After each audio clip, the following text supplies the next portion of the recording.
টিভির পর্দায় ভাই বোনদের উপর এই নির্মম অত্যাচারের দৃশ্য দেখে ঘরে থাকতে পারেনি ঠাকুরগাঁওয়ের শিক্ষার্থী লামিম। গেল বছরের 4 আগস্ট হাসিনার পতনের আন্দোলনে দেশের জন্য রাজপথে নেমে বাম চোখের আলো হারালেও নেভেনি নতুন বাংলাদেশের স্বপ্ন।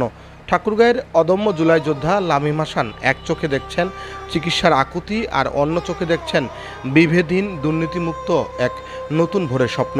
রাস্তায় বাম চোখে বলে হেসলাম সরাবরি, ওখান থেকে হসপিটালে নিয়ে যাওয়ার পর ওখান থেকে দিনাজপুরে এখন চিকিৎসা চলতেছে। দিনাজপুর থেকে এখন ওখানে একদিন থাকে, এখন ঢাকা চিকিৎসা চলতেছে বর্তমান। এখন চোখটার অবস্থা আমার হলো চোখটা ছোট হয়ে যাইতেছে, মুনিটা সাদা হয়ে গেছে, পানি পড়ে ঘামে যায় চোখগুলো, এটা আমার সমস্যা চোখের। আর বাংলাদেশ নিয়ে একটা কথা বলতে চাই, একটা নতুন একটা বাংলাদেশ চাই, ভালো একটা। ঠাকুরগাঁও সদর উপজেলার নারগুন গ্রামের মমিনুল সাবিনা দম্পতির আদরের সন্তান লামিম। গত বছরের জুলাইয়ে সহযোদ্ধাদের সাথে আন্দোলনে নেমে পুলিশের ছোড়াগুলি বিদ্ধ হয় তার বাম চোখ। রক্তাক্ত লামিমকে নিয়ে বন্ধুরা ছুটেছিল হাসপাতালে।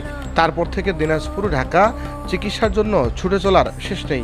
কিন্তু স্বাভাবিক হয়নি চোখটি, বরং সময়ের সাথে সাথে আরও ছোট হয়ে আসছে, বাড়ছে যন্ত্রণা।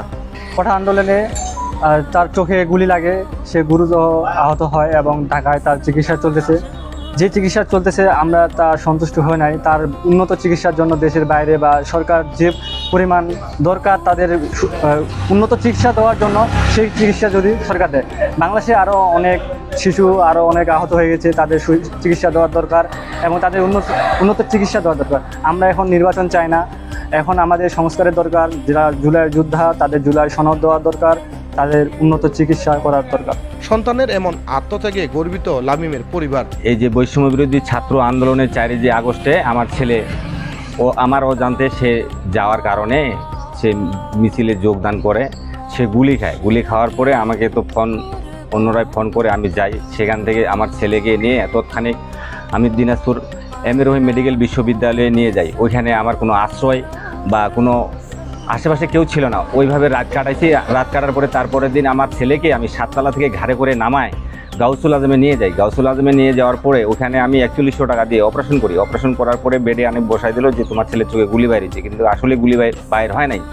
ওখানে থাকলাম, থাকা অবস্থা দেখলাম বিকালবেলায় যে শুনলাম যে শেখ হাসিনা নাকি পলাইছে। এই অবস্থায় তারপরের দিন ডাক্তার আমাকে বলল যে এগুলা পরীক্ষা নিরীক্ষা করতে হবে। পরীক্ষা নিরীক্ষা করলাম, বললো যে সই দিতে হবে। যে কালকে যে আমি সই দিলাম, যে ওই সইকে তো কাজ আমরা তো কালকে গুলি বের করতে পারি নাই, তাই আজকে আমরা চেষ্টা করবো। যে ইম্পসিবল, আমি তো চেষ্টা করতে দিব না, তাই আপনি রেফার করেন, কোথায় নিয়ে যাইতে হবে, আমার ছেলেকে নিয়ে আমি সেখানেই যাবো।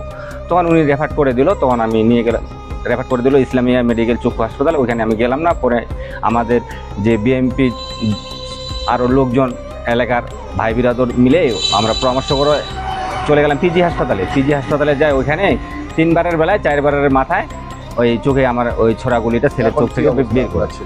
তো এই পর্যন্ত এখন ছেলের চোখে আমার যে ছেলেটা পড়তে অসুবিধা হয়, দেখা পায় না, কষ্ট হয়, চোখটা আস্তে আস্তে শুরু হয়ে যাচ্ছে, তার মাথা ব্যথা করতেছে, পড়ালেখা কষ্ট হয়। আমি দৈনিক কর্মীর লোক একজন।